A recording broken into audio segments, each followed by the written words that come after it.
Imagine a global game of chess, where the pieces aren't kings and queens but high-tech chips powering the future of artificial intelligence. Welcome to the complex world of US-China relations, where Nvidia, the AI chip titan, finds itself in the strategic center of a delicate diplomatic dance. This isn't just about business, it's about who controls the technology that will define the 21st century. Nvidia, a company whose market valuation has soared into the trillions, is navigating a minefield.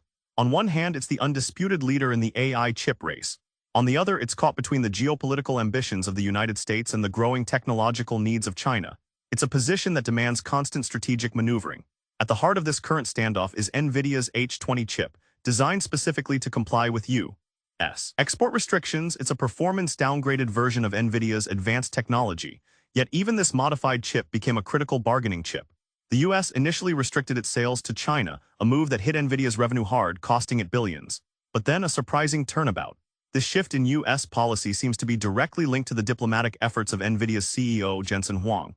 His repeated trips to Beijing, meeting with top Chinese officials, and his high-profile engagements in Washington, including with President Trump, highlight his role as a key player.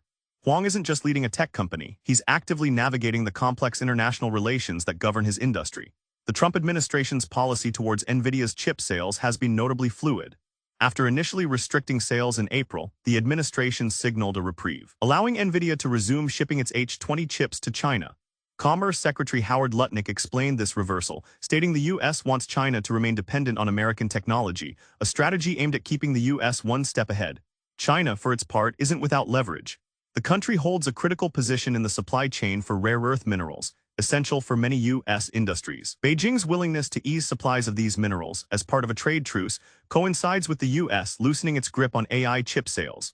Access to advanced technology and these vital minerals are key priorities for Chinese negotiators, making them potent bargaining tools. Nvidia's market dominance is undeniable. Just last week, it became the first company to surpass a $4 trillion valuation. This immense market power places it at the center of global attention, making its CEO a frequent visitor to world capitals as nations vie for access to its revolutionary technology. This entire situation underscores the growing importance of export controls as diplomatic tools. What was once a behind-the-scenes regulatory process is now a visible aspect of international relations, used to shape technological development and exert influence on the global stage. The U.S. government's ability to control the flow of advanced semiconductors directly impacts China's AI ambitions. Nvidia's story is a microcosm of a larger trend, the increasing entanglement of the semiconductor industry with geopolitics. The U.S. aims to maintain its technological edge, while China seeks to develop its own capabilities and reduce its reliance on foreign suppliers.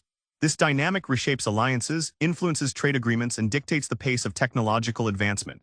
As the AI race intensifies, the role of companies like Nvidia will only become more critical. The political winds can shift rapidly, and the landscape of export controls and trade policies is constantly evolving. For Nvidia, and for the nations vying for AI supremacy, the game of strategic positioning is far from over.